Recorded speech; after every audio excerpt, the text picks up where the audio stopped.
বিসমিল্লাহির রহমানির রহিম। হে সমস্ত জগতবাসী, আজকের যে আলোচনাটি আপনাদের সামনে নিয়ে হাজির হলাম সেটি হলো মামা খালা ফুপু, এই বিষয় নিয়ে আজকে আলোচনাটি করব। সেটি হলো, দেখুন, কেউ যদি তার মৃত মামা বা খালাকে জীবিত দেখে তবে তা তার হাত ছাড়া হয়েছিল তা আবার তার হাতে ফিরে আসবে।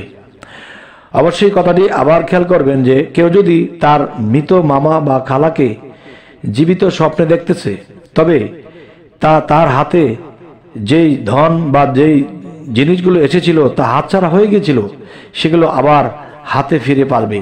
তো অবশ্যই আমাদের এই আলোচনাটি একটু মন দিয়ে শুনবেন।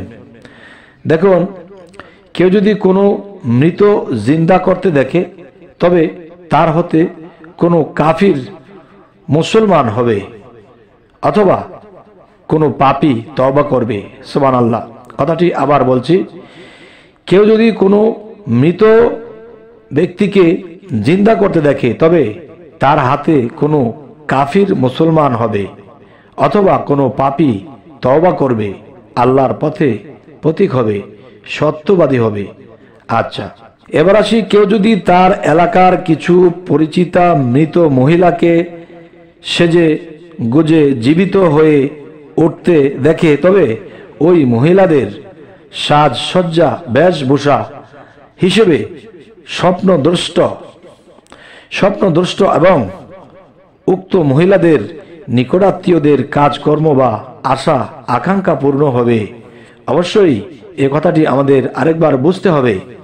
সেটি হলো, কেউ যদি তার এলাকার কিছু অপরিচিতা মৃত মহিলাকে সেজেগুজে জীবিত হয়ে উঠছে দেখছে এই বিষয়টি স্বপ্নে, আচ্ছা, তবে ওই মহিলাদের সাজসজ্জা বেশভূষণ হিসেবে স্বপ্নদ্রষ্টা এবং উক্ত মহিলাদের নিকট আত্মীয়দের কাজকর্ম বা আশা আকাঙ্ক্ষা পূরণ হয়ে যাবে। সুবহানাল্লাহ।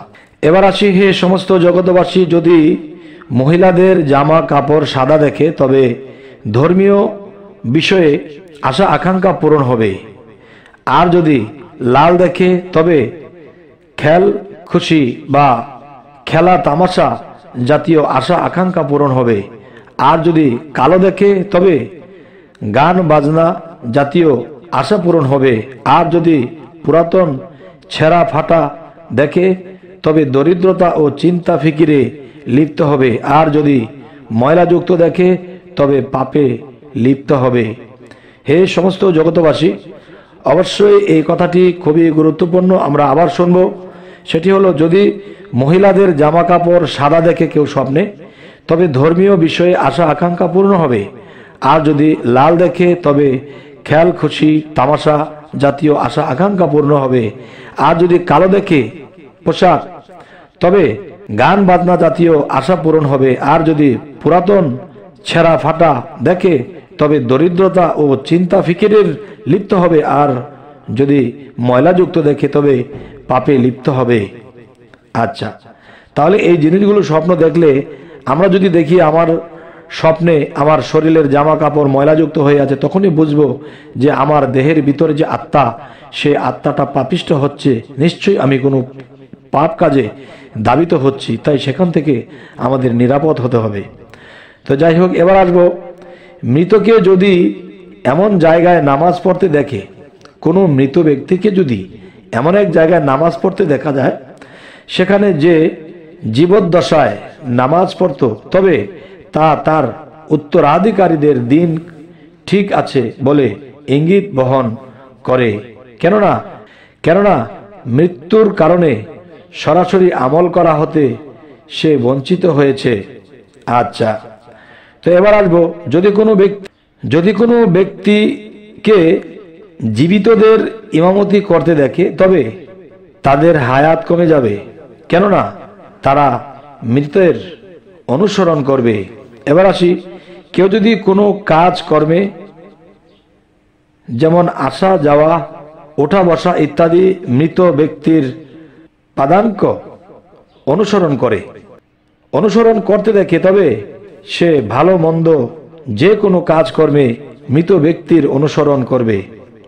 আচ্ছা, তো এবার আসি, কেউ যদি মৃতকে মসজিদে দেখে তবে তা আল্লাহ তাআলার শাস্তি হতে তার নিরাপত্তা বোঝাবে, কেননা মসজিদ নিরাপত্তার জায়গা।